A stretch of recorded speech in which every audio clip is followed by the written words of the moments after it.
To concept के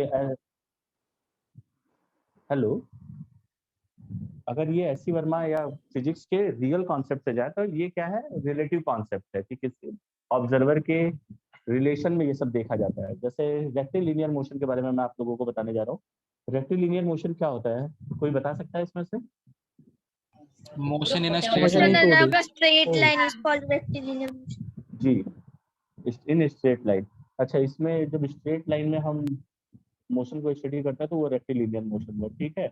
अच्छा, इसमें भी पीरियोडिक मोशन का नाम आप लोगों ने सुना होगा, जो अपने आप को सेम टाइम पीरियड के बाद रिपीट करता हो। जी, जो अपने आप को सेम टाइम पीरियड के बाद रिपीट करता हो उसे बोलते हैं पीरियोडिक मोशन। जैसे कि आपका ये आपके घरों में जो वॉच होगा 12 आवर्स वाला, जिसमें मिनट हैंड, आवर हैंड और ये सेकंड हैंड होगा, इन सब का जो टाइमिंग होता है ये सेम टाइम, मतलब 12 आवर्स के बाद जो आवर हैंड है वो अपनी सेम लोकेशन पे पहुंच जाता है, ठीक है। और ये सनराइज का ही फिनोमेना आप लीजिए। सनराइज जो होता है एक बार, फिर उसके बाद 24 आवर्स बाद ही अपने आप को रिपीट करता है। तो ऐसे जितनी भी फिनोमेना है, मतलब जैसे अर्थ जो है सन के अराउंड जो रिवॉल्व होता है, एक कंप्लीट रिवॉल्यूशन में उसको 365 डेज एंड 4 आवर्स लगते हैं। तो ये 365 days and 4 hours, 365 days and 4 hours जो ये लगते हैं, ये क्या है, ये पीरियोडिक टाइम है एक कंप्लीट रिवॉल्यूशन का, ठीक है। इतने के बाद ये बार बार ये रिपीट होता है, तो इसे हम लोग क्या बोलते हैं, पीरियोडिक मोशन। आप लोगों को सुनाई दे रहा है ना? Yes, sir. Yes sir. किसी को डाउट रहेगा तो बोलिएगा। ये मेरा मतलब ऑनलाइन मतलब समझ जाइए, न्यू हूँ, आप लोग से ज्यादा न्यू हूँ। अगर कुछ प्रॉब्लम रहा तो बोलिएगा, ऐसा मैं मोनोटोनस रहा तो बोलिएगा। तो मैं क्या बोल रहा था कि जो फिक्स पीरियड ऑफ टाइम में भी, पीरियोडिक मोशन में भी, मतलब जो टाइप ये हम देखने वाले हैं ऑसिलेशन किसे बोलते हैं पीरियोडिक में, सबको हम लोग ऑसिलेशन तो बोलते नहीं जाएंगे। ऑसिलेशन के लिए और ज्यादा प्रिसाइज क्या है पता है, कि किसी फिक्स पॉइंट के अबाउट जो मोशन टू एंड फ्रो होता हो। जैसे कि आप लोग स्विंग, जैसे बचपन में झूला उला मतलब आप लोगों ने देखा होगा, ये हुआ, या स्प्रिंग, वॉल से अटैच्ड स्प्रिंग है, उसमें एक ब्लॉक अटैच्ड है, जैसा आप लोगों ने टेक्स्ट बुक में देखा होगा। तो वो मतलब जब उसे एक साइड पुल करके छोड़ेंगे हम, तो एक फिक्स पॉइंट के अबाउट टू एंड फ्रो करेगा। या जो स्विंग है, जब आप उसको एक साइड खींच के छोड़ते हो, तो जिस कंडीशन में आप बैठे थे वो हुआ मीन पोजीशन, समझ में आया, स्विंग में उसके अबाउट आप बार बार टू एंड फ्रो करते हो, तो इसे हम लोग क्या बोलेंगे, ऑसिलेशन। समझ में आया? अब इसमें भी ऑसिलेशन में भी, ऑसिलेशन या वाइब्रेशन, मतलब सेम मीन पोजीशन के अबाउट टू एंड फ्रो करना ऑसिलेशन या वाइब्रेशन कहा जाता है। वाइब्रेशन थोड़ा माइक्रोस्कोपिक कॉन्सेप्ट है, बहुत स्मॉलर लेवल पे भी होता है ये। किसी भी सॉलिड के जितने एटम्स हैं वो सभी वाइब्रेट होते रहते हैं, वो बहुत स्मॉलर लेवल पे होता है। बट ये ऑसिलेशन का बोलते हैं थोड़ा ये मैक्रोस्कोपिक है, थोड़े बड़े लेवल पे, मतलब इसे हम बोल सकते हैं, ठीक है। अब इसमें क्या बता रहा था आप लोगों को, ऑसिलेशन में भी क्या होता है कि एक हार्मोनिक मोशन होता है। अब ये हार्मोनिक मोशन क्या होता है जी, हार्मोनिक मोशन ऐसा मोशन जिसके डिस्प्लेसमेंट, वेलोसिटी या एक्सेलरेशन, अभी देखिए कोई चीज टू एंड फ्रो कर रहा है तो उसमें मतलब उसमें अपना प्लेस बार बार चेंज कर रहा होगा। प्लेस चेंज करने से मतलब क्या समझ में आएगा हमें, कि उसका डिस्प्लेसमेंट हो रहा होगा, ठीक है। अच्छा, डिस्प्लेसमेंट अपने ओन से तो होगा नहीं, ठीक है, उसमें फोर्स लगता होगा, फोर्स लगने का मतलब उसमें एक्सेलरेशन होगा, ठीक है। और एक्सेलरेशन का मतलब वेलोसिटी भी इन्वॉल्व होगा। तो ये तीनों चीजें हैं, तो ये इमोशंस होते हैं। तो उसमें से भी ये आपका, ये समझ जाइए, ये आपका रिजिड सरफेस है और ये आपका स्विंग है, ठीक है। जिस समय आप उसमें बैठते हो तो वो स्विंग कैसा होता है, ये जैसा यहाँ पे आप चलिए बैठ गए हो, ठीक है। तो अब यहाँ पे आप बैठे हो तो ये क्या होता है, ये स्विंग का ये जो पार्ट है, ये जो जिससे भी अटैच होगा स्ट्रिंग से, इसमें जैसे ही आप बैठते हो तो आपका MGA डाउनवर्ड, ठीक है, और इसके ऊपर जो टेंशन फोर्स लगेगा ये अपवर्ड, ठीक है। ये दोनों एक दूसरे को क्या करेंगे, बैलेंस करेंगे। अभी देखिए ये स्विंग है, आपने टच नहीं किया इसको, ठीक है। आपने इसको टच नहीं किया है। ये इक्विलिब्रियम पोजीशन में क्यों बोल रहा हूँ मैं, क्योंकि इस साइड से जो भी फोर्सेस, मतलब अभी कोई फोर्स दिखाई नहीं दे रहा है सच, दोनों ओर से ये दोनों एक दूसरे के इक्वल है, यहाँ पे इक्वल है, मतलब ना तो ये स्विंग और नीचे आ रहा है, ना तो ये ऊपर जा रहा है, ना किसी साइड भी नहीं। तो इस पोजीशन को, जिस पोजीशन पे ये बहुत लंबे टाइम तक मैं स्टॉप वॉच ऑन कर दूं, जीरो से लेके बहुत टाइम बीतता जाएगा, बट ये ऐसे ही कंडीशन में बना रहेगा, इस पोजीशन को हम लोग बोलते हैं इक्विलिब्रियम पोजीशन या मीन पोजीशन। इसको हम लोग क्या बोलेंगे, इक्विलिब्रियम पोजीशन या मीन पोजीशन। ठीक है, अब ये इक्विलिब्रियम पोजीशन या मीन पोजीशन है।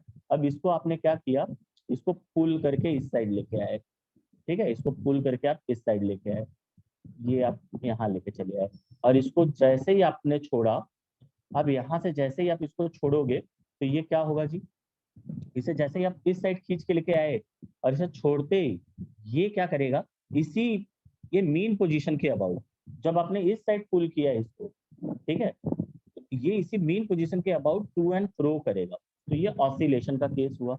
ठीक है, अब ये ऑसिलेशन में भी अच्छा, ये ऑसिलेशन को, जो भी ऑसिलेशन है, इसे दिखाने का से पीरियोडिक है। मैंने क्या बोला था, जो ये पीरियोडिक मोशन का एक टाइप है ऑसिलेशन। ठीक है, अब ऑसिलेशन में भी दिखाई दे रहा है सबको, यस सर। Yes sir. समझ में भी आ रहा है सबको? Yes sir. यस। यस। तो ये जो पीरियोडिक मोशन में भी ये क्या हो रहा है जी, कि ये जो पीरियोडिक मोशन में है, तो इसका ये जो इक्वेशंस है, जैसे इसके डिस्प्लेसमेंट पीरियोडिक को दिखाने का, देखिए दो ही तरीका होता है। जैसे हम मैथ्स में जाते हैं तो मैथ्स में पीरियोडिक को दिखाने का तरीका क्या होता है, साइन कॉस टेन, इनके कर्व्स भी पीरियोडिक है। जैसे ये देखिए साइन का कर्व है, ये मेरी स्क्रीन पे बार बार ऐसे पॉपअप होता रहेगा क्या, कुछ ना कुछ? ये देखिए, ये जैसे ये साइन कर्व है, ठीक है, ये जैसे जीरो से स्टार्ट हुआ है, ये देखिए ये साइन है। ठीक है, ये कैसा एक, ये देखिए यहाँ से ये एक कंप्लीट, यही बार बार, ये जो बार बार ये पार्ट है, ये 2 पाई के बाद अपने आप को रिपीट कर रहा है, ये पीरियोडिक है ये भी। देखिए 2 पाई के बाद ये फिर से अपने आप को इतना रिपीट करेगा।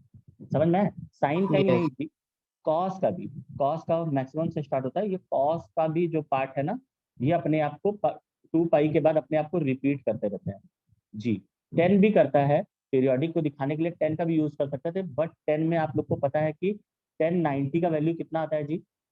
Not defined. अनडिफाइंड। तो Not मतलब defined. अच्छा एक बात बताइए, ये इन्फिनिटी मतलब वही, नॉट डिफाइंड मतलब इन्फिनिटी, बहुत बड़ा वैल्यू चला जा रहा है, बट इसके केस में ऐसा तो नहीं हो सकता ना इन सब चीजों में, मतलब ये स्प्रिंग को आप अटैच करके रखे हैं वॉल से, ये आपका ग्राउंड है और ये स्प्रिंग आपने अटैच करके रखा है। ठीक है, अब इसको इसके मेन पोजीशन पे, मतलब ये अपने जिस पोजीशन पे पहले से मेंटेन था, उस पोजीशन से जब आप इसको खींच के छोड़ोगे तो डिस्प्लेसमेंट ऐसा तो नहीं होगा कि नॉट डिफाइंड हो। तो मतलब हम 10 का ग्राफ इसलिए 10 को नहीं ले सकते, पीरियोडिक होने के बाद भी ये इन्फिनिटी में चला जाता है, 10 चला जाता है, आपका कॉट चला जाता है, समझ में आया? आपका सेक भी किसी ने कोई कोई फंक्शन के लिए आपको इन्फिनिटी वैल्यू, इनफाइनाइट वैल्यू देगा, आपका सेक के बाद कॉसेक भी ऐसा ही होगा, कहीं ना कहीं आपको इनफाइनाइट वैल्यू दे सकते हैं। तो ये सब यूज नहीं होते हैं, ठीक है, या साइन या कोसाइन, कॉस, साइन या कॉस, ये दो पीरियोडिक को शो करने के लिए हम यूज करते हैं। ठीक है, अच्छा दोनों में से सिर्फ एक को यूज जब करते हैं तो उसको बोलते हैं हार्मोनिक मोशन। जिस इक्वेशन को शो करने के लिए दोनों में से किसी एक को यूज करते हैं एट अ टाइम, समझ में आया, उसको बोलते हैं हार्मोनिक। और जिसमें दोनों का यूज करते हैं, जैसे ऐसा लिख दें, A sine omega t plus B cos omega t, ये जिसमें दोनों यूज हो जाए, ये नॉन हार्मोनिक हो जाएगा। तो ये हार्मोनिक में का जो एक टाइप होगा वो होगा SHM।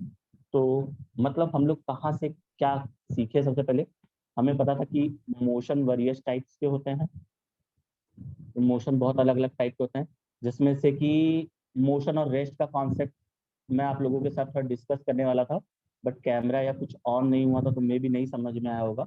मोशन में भी मोशन और रेस्ट का कॉन्सेप्ट ऐसा है कि किसी के रिस्पेक्ट में, क्योंकि जो चीज आज आपके घर में जो जहाँ आप बैठे हो आप लोग, आप लोगों के सामने आपकी नोटबुक आप लोग को रेस्ट पे अपीयर हो रही है, बट क्या वो रेस्ट में है? अगर कोई पर्सन मून से देख रहा है, उस पर्सन के लिए आप भी रेस्ट पे नहीं हो, आप खुद अभी मतलब अपने एनवायरमेंट, अपने आसपास के एनवायरमेंट के रिस्पेक्ट में और अपनी बुक के रिस्पेक्ट में आप रेस्ट पे दिख रहे होगे, दिखाई दे रहे होगे, बट कोई पर्सन मून से अगर आपको देख रहा है तो उसके लिए आप क्या होगे, मोशन में। तो ये एक रिलेटिव कॉन्सेप्ट है, ऑब्जर्वर के ऊपर डिपेंड करता है कि ऑब्जर्वर कहाँ है, किसके रिस्पेक्ट में हो रहा है, ठीक है। तो रेस्ट और मोशन, अगर हम किसी चीज को बोलते हैं कि ये रेस्ट में है, तो हम आधा ट्रुथ है ये और हाफ ट्रूथ है ये, और हाफ ये क्या है, मीन्स हम उतना इक्वली भी मतलब लाइव भी मतलब चीजों के बारे में सच भी बोल रहे हैं उतना ही झूठ भी हम बोल रहे हैं, ठीक है। तो ये बहुत कंट्रोवर्सी वाला टॉपिक हो जाता अगर ये ऑब्जर्वर ना आता तो जब ये ऑब्जर्वर के रिस्पेक्ट में ये मोशन हो तो हम बोल सकते हैं कि कोई चीज अगर ऑब्जर्वर के रिस्पेक्ट में, अपने सराउंडिंग के रिस्पेक्ट में अपनी पोजीशन को चेंज कर रहा है, तब हम बोल सकते हैं कि ये चीज क्या है, मोशन में। सबको समझ में आया? Yes. Yes. Yes. Yes. Motion भी वेरियस टाइप का है जी, मोशन भी बहुत टाइप का है। अगर एक स्ट्रेट लाइन में कोई ऑब्जेक्ट, कार है समझ जाइए, ये कार एकदम स्ट्रेट लाइन में अगर ये जा रही है, या कोई भी ऑब्जेक्ट, समझ में है, मतलब किसी भी टाइम पे उसके किसी भी दो, जैसे ये कार के मीन्स आगे के मीन्स टायर का डिस्प्लेसमेंट यहाँ पे, यहाँ से यहाँ तक देखें ये, या यहाँ पीछे के टायर का, पीछे के टायर से डिस्प्लेसमेंट देखेंगे, ये सब सेम होगा। मतलब मैं क्या बोलना चाहता हूँ कि ये इसका एक सेंटर ऑफ मास जैसा ले लीजिए, इसका सेंटर ऑफ मास से जब भी ये मतलब आप आगे जा रहे हैं, जितना डिस्प्लेसमेंट हो रहा है उतना इसका के बीच में डिस्टेंस हमेशा मेंटेन रहेगा। इस मोशन को बोलते हैं रेक्टिलिनियर मोशन, ठीक है। फिर एक फिक्स, एक सर्कल के सरकमफेरेंस के अलोंग जब कोई ऑब्जेक्ट, कोई object circle, circumference of circle के अलोंग जब ये मोशन परफॉर्म करता है तो इसको हम लोग क्या बोलते हैं, सर्कुलर मोशन। क्या बोलते हैं, सर्कुलर मोशन। फिर ऐसे ही क्या होता है, कुछ स्विंग का एग्जांपल मैंने आपको दिया कि एक ही पाथ पे वो बार बार क्या करते रहते हैं, अपने एक ही पाथ पे वो टू एंड फ्रो मोशन ये परफॉर्म करते रहता है, समझ में है, ये to and fro motion perform करते रहता है। तो इसमें से जो मोशन को मैंने कैटेगराइज दो पार्ट में किया, ठीक है, ये सब तो मोशन के टाइप थे। फिर बाद में मैंने इसको ब्रॉडली कैटेगराइज किया मोशन को दो पार्ट में। मैंने बोला मोशन दो टाइप के मतलब है, एक है पीरियोडिक, एक पीरियोडिक है आपका, और एक आपका नॉन पीरियोडिक। एक आपका क्या है, नॉन पीरियोडिक। नॉन पीरियोडिक मतलब ऐसा समझ लीजिए कि जो अपने आप को रिपीट भी अगर करे तो इक्वल इंटरवल ऑफ टाइम ना ले, तो उसको हम लोग क्या बोलते हैं, नॉन पीरियोडिक। और ये पीरियोडिक में भी देखिए यूनिफॉर्म सर्कुलर मोशन कोई ऑब्जेक्ट परफॉर्म कर रहा है, ठीक है। इसका एक केस, दूसरा केस बाद में बात करेंगे हम लोग। ये जैसे मून है अर्थ के चारों साइड में रिवॉल्व कर रहा है, इक्वल टाइम ले रहा है, ये आपका पीरियोडिक मोशन है, समझ में है। और नॉन पीरियोडिक में आप कोई भी मतलब ऐसा रैंडम एग्जांपल दे सकते हैं, आप खुद कहीं पे जा रहे हो, ठीक है, पहले हो सकता है कि आप कोई एक राउंड किसी ग्राउंड पे आप लैप्स कंप्लीट कर रहे हो और बार बार अलग अलग टाइम ले रहे हैं, तो ये आपका नॉन पीरियोडिक का एग्जांपल हो गया, ठीक है। तो फिर पीरियोडिक में भी मैंने क्या बताया कि पीरियोडिक में भी जो किसी एक फिक्स पोजीशन, जिसको हम लोग इक्विलिब्रियम या मीन पोजीशन बोल रहे थे, मीन पोजीशन बोल रहे थे, ठीक है, इसके अबाउट टू एंड फ्रो कर रहा हो, इसके अबाउट टू एंड फ्रो कर रहा हो हमेशा, मतलब ये सेम पाथ पे बार बार टू एंड फ्रो कर रहा हो, उसको हम लोग बोलते हैं ऑसिलेशन या वाइब्रेशन। उसे हम लोग क्या बोलते हैं, पीरियोडिक के उस पार्ट को हम लोग क्या, उस मोशन को क्या बोलते हैं जो किसी एक फिक्स पॉइंट के अबाउट टू एंड फ्रो कर रहा हो, उसको हम लोग बोलते हैं ऑसिलेशन। और इसमें भी ऑसिलेशन बोलते हैं इसे या वाइब्रेशन बोलते हैं। और इसमें भी एक टाइप होता है हार्मोनिक, इसमें भी एक टाइप होता है हार्मोनिक, मतलब जिसके इक्वेशंस, जिसका जो भी ये जो डिस्प्लेसमेंट हो रहा है, जैसे अभी ये इस जगह से अपना पोजीशन चेंज कर रहा है, तो ये डिस्प्लेसमेंट देखिए चेंज होते जा रहा है ये। तो ये जो डिस्प्लेसमेंट हर एक टाइम के साथ में ये जो डिस्प्लेसमेंट आपका ये हो रहा है, जो डिस्प्लेसमेंट, हेलो, ये, Yes, sir. हाँ जी, दिख रहा है सबको? Yes, sir. Yes. Yes, sir. तो ये जो आपका ये मैंने बताया ना, हर एक पॉइंट पे मतलब टाइम, मतलब ये पॉइंट से बना के रखिए कि एक टाइम पे ये पॉइंट अटेंड करते जाएगा वो, ठीक है। अच्छा, ये जो डिस्प्लेसमेंट इसका है, या डिस्प्लेसमेंट से हम वेलोसिटी कैसे फाइंड आउट करते हैं? Rate of change of displacement with respect to time, तो वेलोसिटी मिल जाता। ठीक है, फिर ये जो वेलोसिटी मिलता है ऑब्जेक्ट का, उसके बाद इसका रेट चेंज होने का हम निकालते हैं विद रिस्पेक्ट टू टाइम, तो हमें एक्सेलरेशन मिल जाता। तो ये जो तीन इक्वेशन मिलते हैं हमें, डिस्प्लेसमेंट, वेलोसिटी एंड एक्सेलरेशन, जब इनको इनको हम, मैंने आप लोगों को अभी पीछे बताया कि इनको जब हम साइन, इसे हम क्यों सिर्फ साइन और कॉस से दिखाएंगे, क्योंकि ये भी पीरियोडिक है। साइन या कॉस इसमें से सिर्फ किसी एक से दिखाएं एट अ टाइम, समझ में आया? तो उसे हम लोग बोलते हैं, तो उसे हम लोग क्या बोलते हैं जी? हार्मोनिक। Harmonic motion. जी, और जिसमें दो, सर रिपीट करो ना लास्ट का, हार्मोनिक मोशन। लास्ट वाला हार्मोनिक कैसा है बच्चा ना, कि जैसे ये पीरियड, अभी ये देखिए ये पीरियोडिक में भी मतलब हम लोग ऑसिलेशन पे आ गए कि मेन पोजीशन के अबाउट टू एंड फ्रो कर रहा है ये पार्टिकल, बार बार मेन पोजीशन के अबाउट ही ये ऐसे समझ में आया, टू एंड फ्रो परफॉर्म कर रहे हैं। तो इसमें से आपको मैंने बताया कि इसका डिस्प्लेसमेंट हो रहा होगा, मतलब ये मेन पोजीशन के अबाउट, जैसे ये यहाँ पे पहुंच गया, लेट से कि यहाँ पहुंच गया, तो ये इसका क्या हुआ, ये पार्ट इसका इतना डिस्प्लेसमेंट हुआ, समझ में आया? अच्छा, Yes. अपने आप तो पहुंचा नहीं होगा, रेस्ट में तो पहुंचा नहीं होगा, तो उससे एसोसिएटेड उसका वेलोसिटी होगा, तो इसका ये जो पोजीशन चेंज करने का कुछ तो रेट होगा ना, तो उसको हम लोग बोलते हैं वेलोसिटी, उसको हम लोग क्या बोलते हैं? वेलोसिटी। अच्छा, ये वेलोसिटी भी देखिए एक जगह बाद जाके टर्न वापस आ रहा है, वापस आने का रीजन क्या है? अगर इसका वेलोसिटी यहाँ खत्म नहीं हुआ होता तो ये क्या होता? अगर इसकी वेलोसिटी मीन्स, आप कोई भी ऑब्जेक्ट है, अगर आप ऊपर फेंकते हो, ये चलिए ये देखते हैं हम लोग, एक ऑब्जेक्ट को आपने ना ग्राउंड से ऊपर फेंका, ठीक है, ये ऑब्जेक्ट को आपने ग्राउंड से ऊपर फेंका, ये ऑब्जेक्ट आपका ग्राउंड से ऊपर ऊपर ऊपर जा रहा है, एक पार्ट, एक जगह के बाद देखिए आपका यही ऑब्जेक्ट क्या होता है, फिर नीचे आना चालू है, तो इस जगह पे ऐसा क्या हुआ होगा, ये वापस आया होगा, वेलोसिटी जीरो। वेलोसिटी क्या हो जाती है? Velocity zero. जीरो। हाँ, तो ये मैं क्या बोल रहा हूँ कि ये जो ऑब्जेक्ट है आपका, जिसको ये ट्रू एंड फ्रो कर रहा है, ये देखिए ना यहाँ आने के बाद क्या हो रहा है, यहाँ आने पे क्या हो रहा है, वेलोसिटी जीरो होगा तभी तो वेलोसिटी और जीरो आगे हो नहीं रहा है। गया, तभी तो वो आगे नहीं गया, वापस आया, इसका मतलब क्या है, यहाँ पे इसकी वेलोसिटी क्या हो रही है, इस पॉइंट से यहाँ तक आने में जीरो। वेलोसिटी जरूर चेंज हुई है, समझ में आया?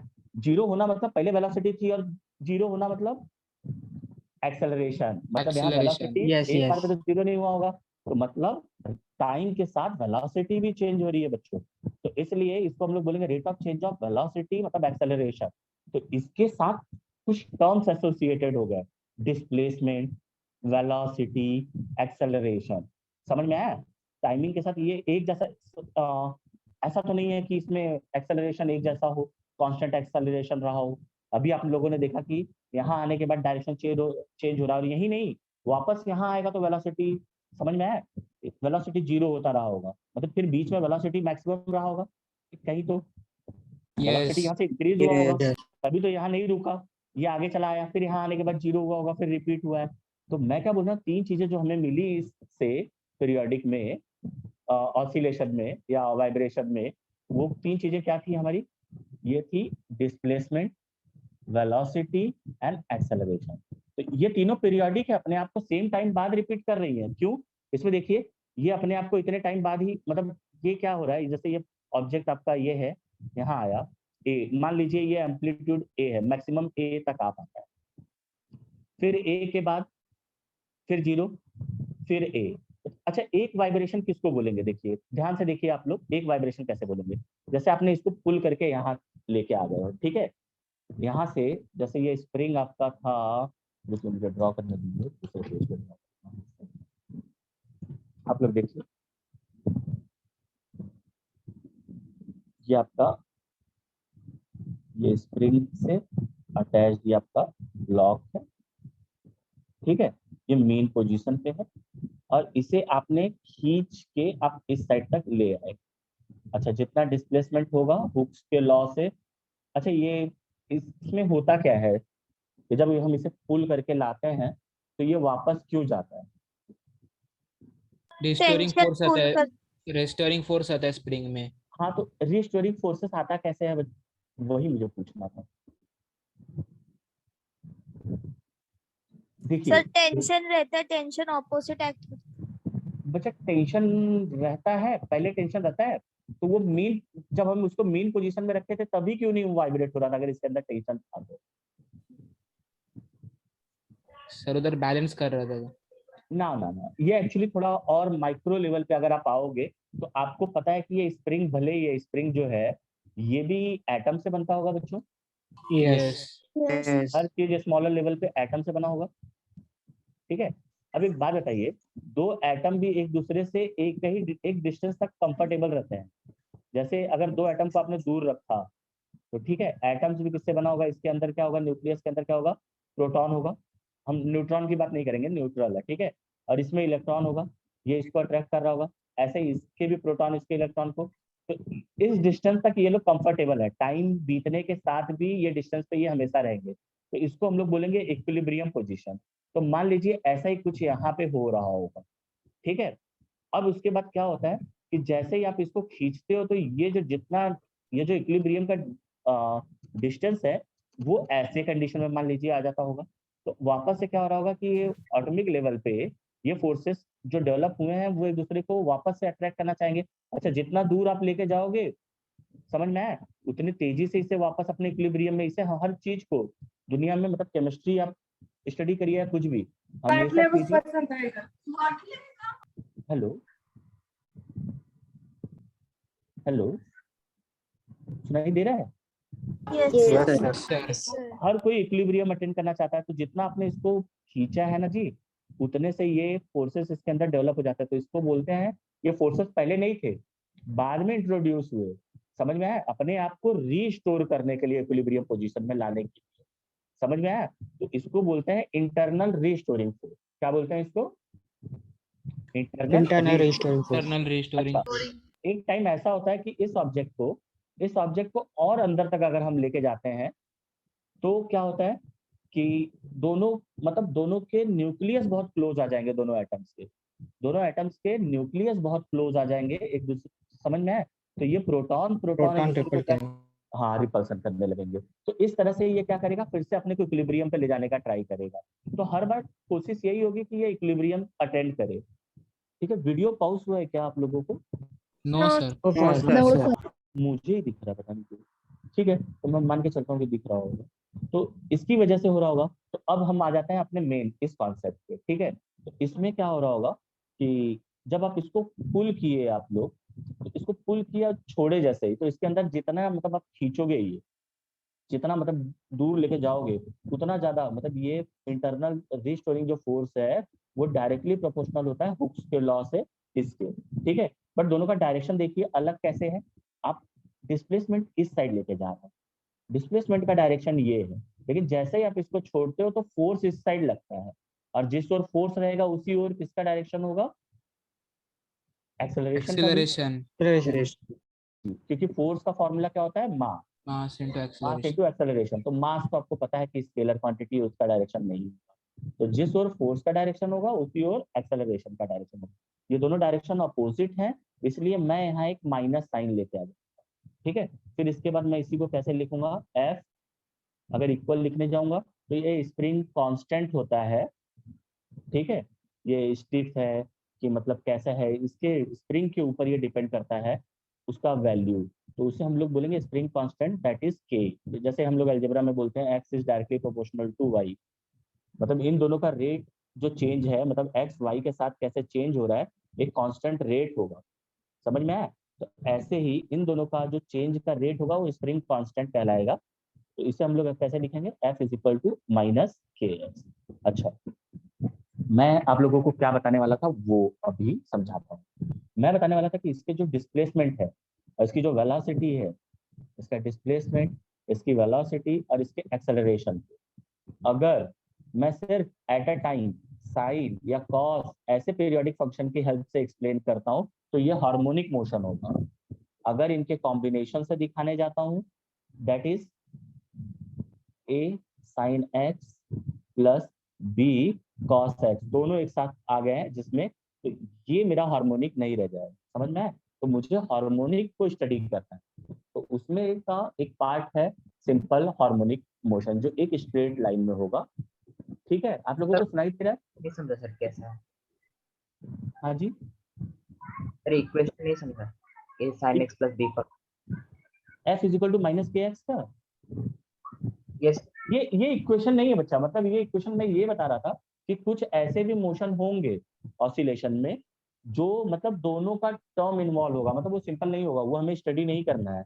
मैं बस आपको डिफरेंशिएट करा रहा था कि हम लोग जैसे कि पीरियोडिक में भी मैंने क्या बताया था कि पीरियोडिक में भी मतलब हम लोग एक पीरियोडिक भी दो टाइप का मैंने बताया था, ठीक है। उसमें क्या बताता है, एक किसी फिक्स एक्सिस के अबाउट टू एंड फ्रो कर रहा है तो उसे हम लोग ऑसिलेशन या वाइब्रेशन बोलेंगे। फिर ऑसिलेशन या वाइब्रेशन में भी दो टाइप होता है, एक हार्मोनिक होता है जिसके कि डिस्प्लेसमेंट या वेलोसिटी या एक्सेलरेशन को हम लोग सिर्फ एक ही पीरियोडिक फंक्शन से एट अ टाइम दिखा सकते हैं, जो कि साइन है या कॉस से। समझ में आया? समझा और सर जब दोनों का कॉम्बिनेशन जिसमें चाहिए वो तो मेरा नॉन हार्मोनिक हो जाएगा, उसे तो स्टडी हमें स्टडी नहीं करना है, बट हमें ये पता होना चाहिए कि हम किस पार्ट को स्टडी कर रहे हैं। समझ में आया? तो कभी कभी क्या होता है ना कि आप सारे ऑसिलेशन को एसएचएम समझ लेते हो, तो सारा ऑसिलेशन एसएचएम नहीं है। समझ में आया? सारे पीरियोडिक मोशन आपके ऑसिलेशन नहीं है, उसमें circular motion, uniform circular motion भी आपका पीरियोडिक हो सकता है, बट वो एसएचएम नहीं होगा। आप लोगों को समझ में आया? Yes, sir. अच्छा, ये देखिए सिर्फ ये स्प्रिंग का ही एक एग्जाम्पल नहीं है। आप लोग ना ऐसा एक ट्यूब समझ जाइए, एक यू ट्यूब है, ठीक है। इसके अंदर लिक्विड मान लीजिए, पहले इक्विलिब्रियम कंडीशन में रहेंगे तो दोनों साइड से आप लोगों को पता है सेम हाइट पे होंगे, इस साइड जितना होगा इस साइड भी इतना होगा। डायग्राम दिख रहा है आप लोगों को? Yes. yes अच्छा, जैसे इस साइड से आप किसी मीन्स से मान लीजिए इस साइड से कुछ भी आपने खींच के इस साइड में आपने इसको पुश किया, इसको लेट से कि इसको यहाँ तक लेके चले आए, तो ये वाला पार्ट आपका कहाँ चला आएगा? ऊपर। और जैसे ऊपर. आप इसको छोड़ दोगे तो ये बार बार देखिए ना इसी फिक्स पोजीशन के अबाउट टू एंड फ्रो करता रहेगा दोनों ओर। तो ये भी हमारा एसएचएम का एग्जांपल, क्योंकि इसके भी इक्वेशंस को हम लोग कैसे दिखा सकते हैं, जो कंडीशन जैसे इसके तीन इक्वेशन किसके किसके इक्वेशन होंगे? डिस्प्लेसमेंट का, वेलोसिटी का एंड एक्सेलरेशन का। इन तीनों को हम लोग या तो साइन के रिस्पेक्ट में या तो कॉस के रिस्पेक्ट में दिखा सकते हैं। समझ में आया? तो ये भी हमारा क्या हो जाएगा? एसएचएम का केस है। इतना सबको समझ में आया? yes sir Yes. sir अच्छा, अब थोड़ी सी छोटी छोटी चीज से मैं आप लोगों को मतलब ना टेक्स्ट बुक में जो दिया वो आज नहीं करा पाऊंगा। अब आप लोग को टेक्स्ट बुक में बहुत कुछ रीड करने को मिलेगा, जो भी मैंने बहुत कुछ उसमें से बताया है, बट मैं सीधे वे से नहीं जा रहा हूँ, थोड़ा सा मीन्स ये यूजुअल वे नहीं होगा, बट हम उस तरह से समझने के लिए चीजों को जा रहे हैं। इसमें वीडियो शेयर किया जा सकता है क्या? Yes. yes sir Yes. sir मैं नहीं कर पाऊंगा लग रहा है, आज मुझे नहीं प्रॉब्लम होगा। चलिए मैं आगे कुछ बताता हूँ फिर से, ठीक है। अ, आप लोगों के लिए, अच्छा आप लोगों को ये पता है कि फोर्स इज इक्वल टू क्या होता है? mass into Force into acceleration. Good. अच्छा, इसके पहले अभी अभी हम लोगों ने क्या देखा है? ये जो स्प्रिंग वाला केस दिखा रहा था मैं आप लोगों को, F इज इक्वल टू क्या होगा? माइनस। Kx. अच्छा, ये दोनों ही फोर्स के ही मतलब दोनों इंटरनल फोर्सेस के लिए ही मान लीजिए मैंने लिखा है, इंटरनल रिस्टोरिंग फोर्सेस के लिए लिखा है, तो ये दोनों पार्ट भी इक्वल हो सकते हैं अगर Yes. सेम केस के लिए लिखूं तो मैं लिख रहा हूँ yes m a is equal to minus k x. ये एक्सप्लेन कर लेता हूँ तो कुछ टर्मिनोलॉजीज एक्सप्लेन करने जाऊंगा, ठीक है। ऐसे उतने में ही हमारा टाइम साथ हो जाएगा। ये समझा सबको? yes sir अच्छा, ये इक्वेशन को देखिए, ए इज इक्वल टू माइनस के यहाँ पे है, ये जो m मल्टीप्लाई में है इधर आके क्या हो जाएगा? डिवाइड में हो जाएगा, ठीक है। ये ये लिटमस टेस्ट कहा जाता है एसएचएम का, जिसका भी एक्सेलरेशन का इक्वेशन इस फॉर्मेट में अगर आ जाए तो हम बोल सकते हैं कि वो एसएचएम परफॉर्म कर रहा है। समझ में आया? ये आगे मैं आप लोग को बताऊंगा कैसे, क्योंकि इसके पहले भी मुझे कुछ टर्म्स बताने पड़ेंगे, एम्पलीट्यूड और फेज बताना पड़ेगा आप लोगों को, फ्रीक्वेंसी बताना पड़ेगा आप लोगों को, एंगुलर फ्रीक्वेंसी बताना पड़ेगा आप लोग को, और ये एंगुलर फ्रीक्वेंसी आपका कैसे आपका एंगुलर वेलोसिटी से डिफरेंट है ये बताना पड़ेगा, ठीक है। तो मैं शुरू करता हूँ।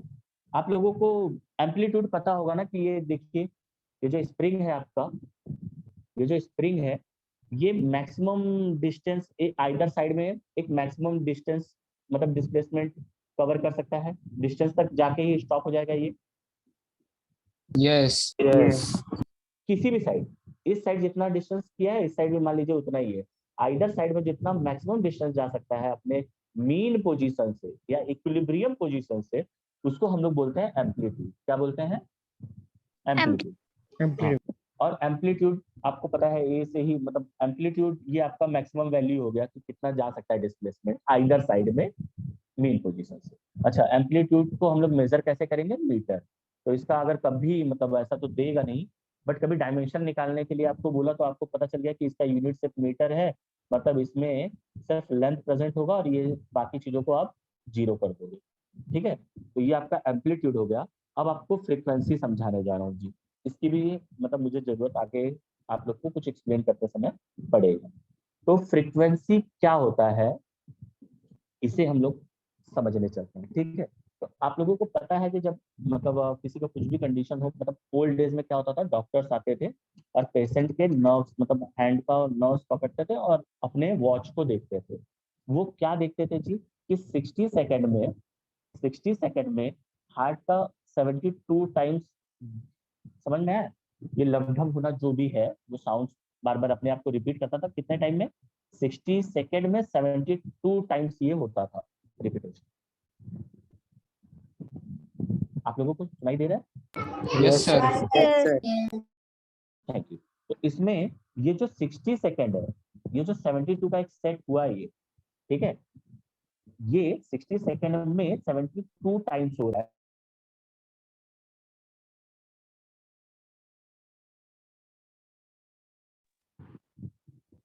Hello, Yes, sir. Yes sir Yes, sir. इसमें मैं क्या बताने वाला हूँ, ये 60 सेकेंड में 72 टाइम्स हो रहा है, बट ना मैं बोलने वाला हूँ कि एक सेकेंड में कितना होगा। तो कैसे करते हैं हम लोग? ये 60 सेकेंड को कैसे लिखते हैं? 60 इंटू 1 सेकेंड, और यहाँ पे हम लिखते हैं 72। फिर 1 सेकेंड का हमें पता करना हो तो हम लोग क्या करते हैं कि 72 को किससे डिवाइड करते हैं? 60। 60 ये कितना आ जाएगा मेरा? 12 5 60, ये आ जाएगा 1.2 ना। Yes. Yes Yes. मतलब 1 सेकेंड में 1.2 टाइम्स ये अपने आप को क्या कर रहा है, समझ में है? रिपीट कर रहा है। तो ये 1 सेकेंड में जो निकालने का ये जो फेनोमेना है, इसे अगर आप समझने जाओ तो ये बड़ा इंटरेस्टिंग है। ये देखिए, जैसे ये वेव मैंने ये ड्रॉ किया,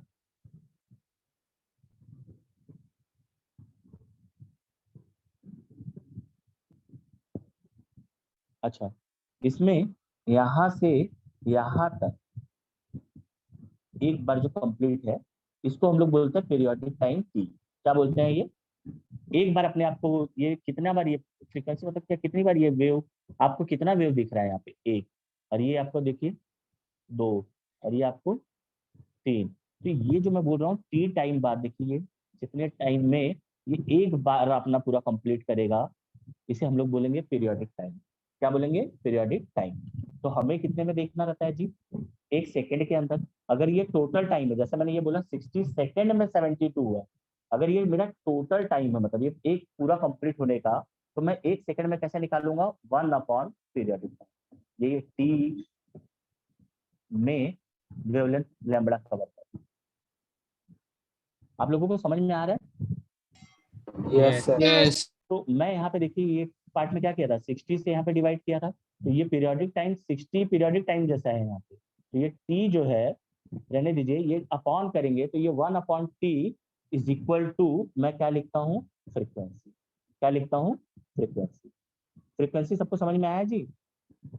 Yes. सर एक, यस सर अच्छा, एक डायग्राम बनाना चाहूंगा आप लोग को फ्रीक्वेंसी का थोड़ा और अच्छा आइडिया देने के लिए। अच्छा, मान लीजिए सेम टाइम में ये सब चीजें हो रही हैं, ठीक, तो अगर एक डायग्राम में ऐसा बनाऊं, आप लोगों को दिखाई दे रहा है बहुत? Yes. यस अच्छा, अगर मैं सेम टाइम में दोनों को देखना चाहूँ तो कौन अपने आप को ज्यादा बार रिपीट कर रहा है? ऊपर ऊपर वाला. वाला फर्स्ट वाला First वाला. तो हम ऐसा बोल सकते हैं, अगर सेम टाइम में हम बताने जाए अगर कि इतने टाइम में ये इतना मतलब एक बार एक इसका वेवलेंथ कंप्लीट हो रहा है, तब तक इसके कई वेव्स पास हो जा रहे हैं, तो किसकी फ्रीक्वेंसी ज्यादा होगी? इसकी। तो हमें फर्स्ट फ्रीक्वेंसी वाले। समझ में आया? तो फ्रीक्वेंसी क्या होगा? एक सेकेंड में, मतलब हम पीरियोडिक टाइम ऐसा बोल सकते हैं कि पर सेकेंड में जो देखने का ट्राई करते हैं उसे। तो यहाँ देखिए ना, 1/t लिखा है मैंने, इसका यूनिट कैसे दिखाना चाहूंगा मैं? 1, और टाइम का क्या होता है? सेकेंड। ठीक है, तो ये फ्रीक्वेंसी का कैसा हो, यूनिट क्या होगा? 1/सेकेंड। इसको हम लोग क्या बोलेंगे? Second raise to -1। ठीक है, और यही है, इसे ही हर्ट्स बोलते हैं। इसे क्या बोलते हैं? हर्ट्स। Hertz. इतना सबको समझ में आया है? Yes. Yes, sir. Yes. जी। तो आज इसके अलावा एक और पार्ट आपको बताने वाला हूँ, एंगुलर फ्रीक्वेंसी। इसमें एक टर्म यूज होगा, एंगुलर फ्रीक्वेंसी। अच्छा, आप लोग को डिस्टेंस और डिस्प्लेसमेंट पता है ना? Yes. Yes. Yes.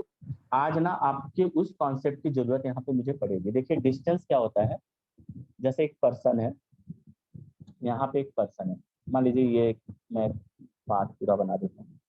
ठीक है, यहाँ से किसी पर्सन ने, कोई पर्सन अपने घर से निकला, मिस्टर ए अपने घर से निकली, और ये डिस्टेंस बना देता हूँ मैं 100 मीटर। बी प्लेस पे पहुंचेंगे, फिर सी प्लेस भी 100 कर देता है, और इसके बाद फिर डी कर डी।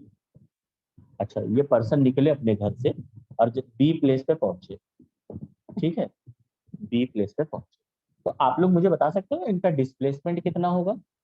100. इनका डिस्प्लेसमेंट होगा 100। ठीक है, 100. और इन कितना डिस्टेंस ट्रेवल किया इन्होंने? 100. गुड। अच्छा, अब ये पर्सन मान लीजिए पहुंच गए सी प्लेस पे। कहाँ पहुंच गए? सी पे। तो सी पे पहुंच गए, तो इनका डिस्प्लेसमेंट कितना होगा? 200. और डिस्टेंस कितना ट्रेवल किया होगा इन्होंने? 200. 200. यहाँ पे बड़ा इंटरेस्टिंग कुछ होता है इनके साथ। इनको फोन आता है कि आप जिस काम के लिए जा रहे हो ना, सामान घर पे ही भूल गए। ठीक है, आप आइए अपना सामान लेके जाइए। अब ये पर्सन वापस आ गए, ये यहाँ से आ गए। समझा बच्चों आप लोगों को? Yes. Yes. आ गए अपने जगह पे वापस। अब ये वापस ये पे आ गए, तो डिस्प्लेसमेंट कितना होगा बच्चों? 0. 0. 0. और डिस्टेंस कितना ट्रेवल कर लिया इन्होंने? 400. 400. Very good.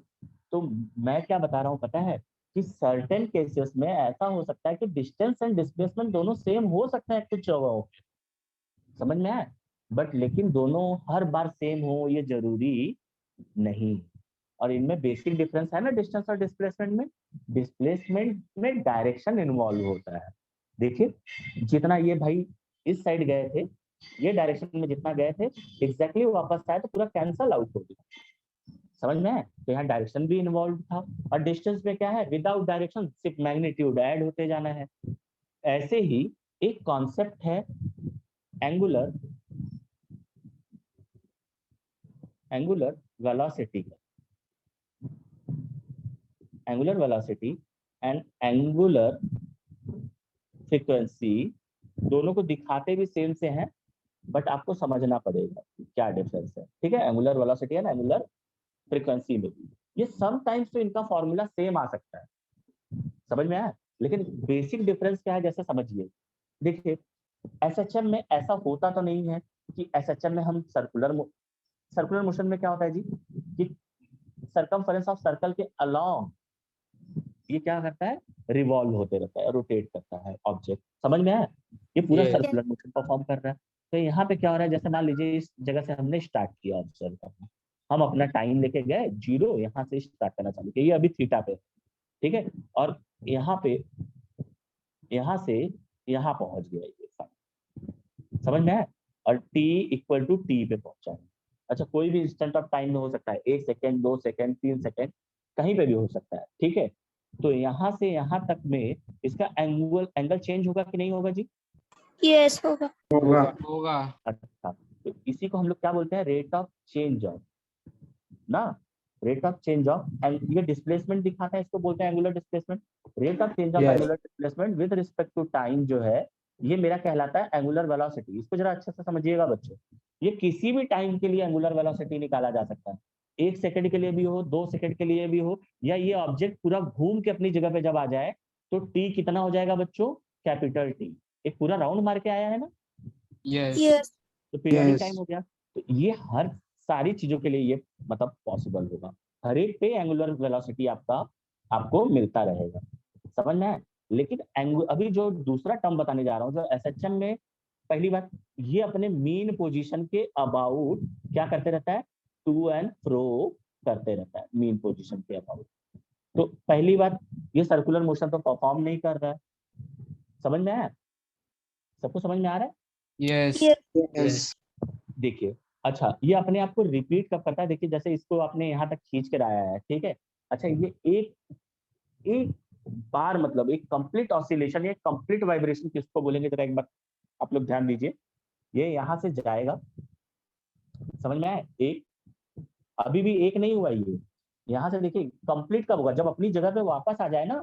तो ये देखिए, ये यहाँ से यहाँ पहुंचा, फिर यहाँ गया, फिर वापस आया, अब समझ में आया?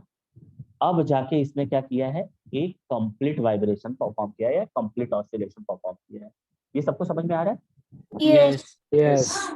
अच्छा ये पूरा, अच्छा पूरे टाइम को हम क्या बोलते हैं, टी बोलते हैं, पूरे टाइम को क्या बोलते हैं, टी। T. अच्छा तो ये यहाँ से यहाँ तक के टाइम को हम क्या बोलेंगे, T/4, T by 2. 4 Yes. T/4, Yes. 4T/4. T/4 Yes. T/4। बात समझ में आ रहा है सबको? यस तो क्या Yes. हो रहा है? Yes. अच्छा Yes. ये टी टाइम बाद अपने आप को रिपीट कर रहा है, वही बात पे, समझ में आया? इससे यस अच्छा Yes. ये अपने आप को टी टाइम बाद मतलब अच्छा इससे ये बार बार अपने आप को मतलब टू एंड फ्रो परफॉर्म कर रहा है, तो 1 सेकंड के अंदर हम देखते हैं तो हमें क्या मिलता है, फ्रीक्वेंसी। क्या मिलता है? Frequency normal frequency. अच्छा ये फ्रीक्वेंसी, यही फ्रीक्वेंसी मल्टीप्लाइड बाय ये पूरा टोटल आप जो है। अच्छा ये जब एंगल में आप इसको, ये कितना एंगल हो गया जी, चलिए ये मान लीजिए यहाँ से स्टार्ट किया, ठीक है, ये 0 है इस समय, इसका मान लीजिए आपने एक्सट्रीम से स्टार्ट किया, ठीक है, ये आपका 0 है जहाँ से आप स्टार्ट किया। सबको समझ में आ रहा है? Yes. Yes Yes. अच्छा तो यहाँ तक आए तो आपका 90, ठीक है, 180, 270, फिर 360, 360 ऐसा होगा ना? यस अच्छा आप इस जगह से भी स्टार्ट कर सकते हो, यहाँ से स्टार्ट करोगे तो ये क्या होगा आपका, यहाँ आपका क्या हो जाएगा, 90। ये सबको समझ रहा है? Yes. हम सर 20 से स्टार्ट Yes, करते हैं, sir. ज्यादा कॉम्प्लिकेटेड नहीं रहेगा।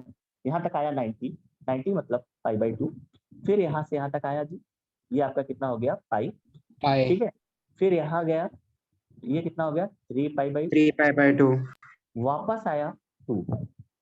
तो एक बार जो ये पूरा कंप्लीट करने में कितना एंगल आपका फॉर्म कर रहा है, ये 2π। 2 pi. कितना कर रहा है, 2π। अच्छा 2π समझ में आया, इनटू ये फ्रीक्वेंसी जब आप मल्टीप्लाई करते हो ये दोनों का मतलब एक कंप्लीट वाइब्रेशन इनटू 1 सेकंड में जो भी मतलब कितनी बार ये रिपीट कर रहा है, मतलब फ्रीक्वेंसी, इसका जो प्रोडक्ट होता है इसे बोलते हैं एंगुलर फ्रीक्वेंसी। अच्छा यहाँ देखिए ये फिक्स है कि 2π में है, समझ में आया? ये सबको समझ में आ रहा है? Yes. Yes. इसको मैं और अच्छे से लिखना चाहूँ तो कैसे लिखूंगा, 2π अपॉन By T. टी, मतलब मैं पीरियोडिक टाइम टी की बात करूँ, समझ में आया?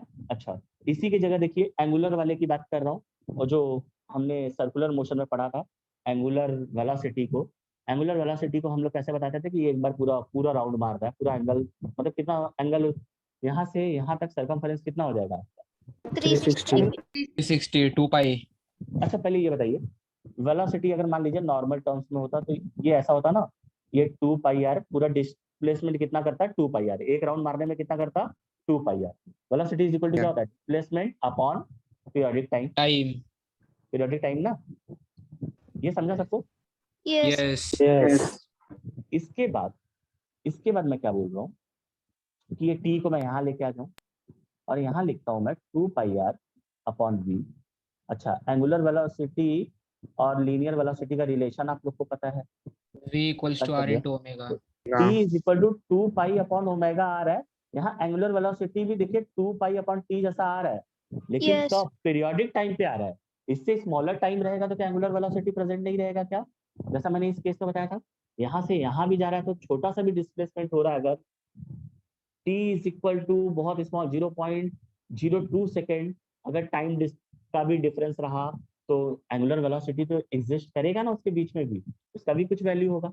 बट ये केस में एंगुलर वेलोसिटी हम लोग कितने टाइम पीरियड के बाद ले रहे हैं? पीरियोडिक टाइम के बाद। तो ये दोनों एक जैसे दिखते हैं, जिसकी वजह से बच्चा हमेशा कंफ्यूज हो जाता है। इसमें ज्यादा आपको जाना नहीं है, बस आपको ये अच्छे से अच्छे से समझ के लेना है कि जैसे डिस्प्लेसमेंट और डिस्टेंस किन्हीं कुछ कंडीशंस में क्या हो सकता है, दोनों सेम हो सकते हैं। ऐसे ही एंगुलर फ्रीक्वेंसी और एंगुलर वेलोसिटी भी सेम हो सकता है कुछ जगहों पे, लेकिन इसका मतलब ये नहीं है कि ये हमेशा सेम ही हो, दोनों एक ही टर्म है। ये सबको समझ में आया? हेलो, सर इसका Yes. एग्जांपल दो ना। इसका एग्जांपल बच्चा, इसका एग्जांपल मैंने क्या बताया अभी कि जैसे डिस्टेंस और डिस्प्लेसमेंट का बताया ना, जो डिस्प्लेसमेंट में मिस्टर ए थे, ए से बी गए थे, बी से सी गए थे, वापस चले गए, तो उनका अच्छा उनका डिस्टेंस कितना हो जा रहा था, मतलब उनको डायरेक्शन से मतलब ही नहीं था, ऐड हो जा रहा था, लेकिन डिस्प्लेसमेंट क्या हो जा रहा था? 0। 0। मतलब इसमें कुछ एक वैल्यू तक मान के चल रहा था ना हम कि एक पर्टिकुलर डायरेक्शन में रहेंगे तो ही ऐड होगा, समझ में आया? और अपोजिट यस। डायरेक्शन हुआ तो कम। Yes. एंगुलर एंगुलर वेलोसिटी में क्या होता है, स्मॉल टाइम टी में भी, जैसे मैंने क्या बोला था, एंगुलर वेलोसिटी का मतलब क्या होता है? डी थीटा, मतलब rate of change of angular displacement with respect to time. ये छोटा सा भी टाइम रहा, समझ में आया? टी इक्वल टू 0 से टी स्मॉल टी, मतलब ये जरूरी नहीं है कि पूरा पीरियोडिक टी हो जाए तो ही जाके हम करें, उस पर भी निकलेगा, अदरवाइज भी इसका कुछ वैल्यू आता जाएगा, समझ में आया? और जबकि एंगुलर फ्रीक्वेंसी में हम कैसे बोलते हैं, ये पहली बात, ये एंगुलर फ्रीक्वेंसी क्यों हम इसमें टर्म लाए, क्योंकि एसएचएम में पहली बात ये सर्कुलर मोशन परफॉर्म नहीं करता, तो इसमें एंगुलर डिस्प्लेसमेंट नहीं होगा। ये सबको समझ में आया? Yes, sir. Yes. Angular displacement नहीं होगा तो फिर अब इसके लिए नया टर्म क्या आया कि 2 पाई के बाद अपने आप को रिपीट करता है, तो 2 पाई और उसका जो फ्रीक्वेंसी है, समझ में, 2 पाई के बाद अपने आप को रिपीट कर रहा है, तो 2 पाई टाइम्स फ्रीक्वेंसी, ये जो होगा ये हमारा क्या होगा? एंगुलर, मतलब इतने एंगल के बाद ये फ्रीक्वेंसी रिपीट हो रहा है। एंगुलर फ्रीक्वेंसी के नेम में जाइए ना, एंगुलर फ्रीक्वेंसी, इतने एंगल, मतलब समझ में आया? ये 2 पाई का जो एंगल है अपने मीन पोजीशन से, इतने बाद ये क्या कर रहा है? अपने आप को रिपीट कर रहा है। जैसे मैंने इसमें एंगल का कॉन्सेप्ट कैसे बताया, अपने मीन पोजीशन पे था, पाई/2 गया, वापस आया तो पाई, समझ में आया? और फिर इस साइड जा रहा है तो 3 पाई/2 और वापस आया तो 2 पाई। 2 पाई में एक वाइब्रेशन हो रहा है ना, इसीलिए बोल रहे हैं एक वाइब्रेशन इनटू जो भी इसकी फ्रीक्वेंसी है, इसका जो वैल्यू आएगा इसे हम क्या बोलेंगे? Angular frequency. सबको समझ में आया? Yes. जी। यस। Yes. तो आइए आप लोगों को अब फेज के बारे में बताना है, ठीक है? अच्छा, फेज में भी क्या, फेज का पहले ना मैं आप लोगों ने वेव मोशन पढ़ा होगा पहले, तो उसमें बता रहा हूँ। जैसे मीडियम के पार्टिकल है, कोई वेव जब पास होता है तो क्या होता है, जैसे ये वेव मैंने ड्रॉ किया। अच्छा, ये जो वेव, हम जब भी वेव ड्रॉ करते हैं तो ये क्या होता है मालूम है? ये जो वेव ड्रॉ करते हैं ये क्या, मीडियम के ही पार्टिकल है। पहले क्या होता है, मीडियम के पार्टिकल मान लीजिए पहले सब मीन पे है, अपने मीन पोजीशन पे है, समझ में आया? सारे के सारे अपने मीन पोजीशन पे। अच्छा, जिस समय में जिस जैसे ये स्ट्रिंग है, समझ जाइए, स्ट्रिंग के पार्टिकल है, समझ में आया? स्ट्रेच्ड स्ट्रिंग है, अब आपने बीच में से इसको क्या किया? प्लग किया, तो ये क्या होगा, ये जो पार्टिकल्स हैं इनमें क्या होता है? अब डिस्टरबेंस क्रिएट होता है। डिस्टरबेंस क्रिएट होने का मतलब क्या है? एक पार्टिकल मान लीजिए यहाँ पे, ठीक है, और ये देखिए, ये हम ऐसा ड्रॉ करने जाते हैं, मतलब इधर वाला पार्टिकल आपका यहाँ पे पहुंच रहा है, ठीक है, और ये आपका इसमें से कोई एक पार्टिकल मैक्सिमम पहुंच चुका होगा, समझ में आया? और ये समझ में आ रहा है आप लोगों को? यस। अच्छा, Yes. ये स्ट्रिंग के ही पार्टिकल्स है ना जो पहले इक्विलिब्रियम पोजीशन पे थे। अच्छा, ये पार्टिकल देखिए, ये अभी और ऊपर जाएगा, मैक्सिमम जाके फिर नीचे आएगा ना, इसी जगह पे, सेम जगह पे ही बार बार देखिए ये मोशंस फिर से hang हो रहा है क्या? आप लोगों को स्क्रीन दिखाई दे रहा है? Yes, sir. यस। अच्छा, आप लोगों को ये समझ में आ रहा है कि मैं इसमें फेज बताने वाला हूँ। तो इसमें देखिए ना, जो भी पार्टिकल, जैसे ये पार्टिकल्स जो थे, ये पार्टिकल इस जगह पे ही मेंटेन है, इसके केस में ये इस जगह पे है, और इसका डायरेक्शन क्या हो सकता था कि ऊपर जाने, समझ में आया? अच्छा, इसके पार्टिकल कैसे हैं, ये नीचे आ रहे हैं और इस पोजीशन पे, तो जो अपने मेन पोजीशन से इसका एक डिस्प्लेसमेंट भी दिखाए, पोजीशन भी दिखाए, और इसका डायरेक्शन भी दिखाए, दोनों टर्म यूज हो, कि कितना ऊपर है ये भी दिखे, ये कहाँ पे है, इसका पोजीशन कहाँ है वो भी दिखे, और इसके समझ में आया, और इसका डायरेक्शन भी दिखे कि ये जा किधर है। जैसे कोई एक देखिए कि ये मैक्सिमम पे चला गया, ठीक है, मैक्सिमम के बाद जाने के बाद ये क्या होगा, अब ये नीचे आएगा ना, समझ में आया? अब ये वाला पार्टिकल कैसे होगा, नीचे आएगा। जैसे यहाँ पे देखिए, ये पार्टिकल्स क्या हो रहा है, इसके बाद के नीचे आते हुए जा रहे हैं। आप लोगों को ये समझ में आ रहा है क्या? Yes. Yes, जी। sir. मैं मतलब और इसको ना थोड़ा सा एक दूसरे स्प्रिंग वाले केस में बता रहा हूँ। इसमें पता नहीं मेरे मोबाइल में सब कुछ हैंग हुआ लग रहा है, एक ही प्लेस पे वैसे रुका हुआ लग रहा है, बट आप लोगों को दिखाई दे रहा होगा, मैं मान के चलता हूँ। जैसे देखिए, प्लेस रैम है,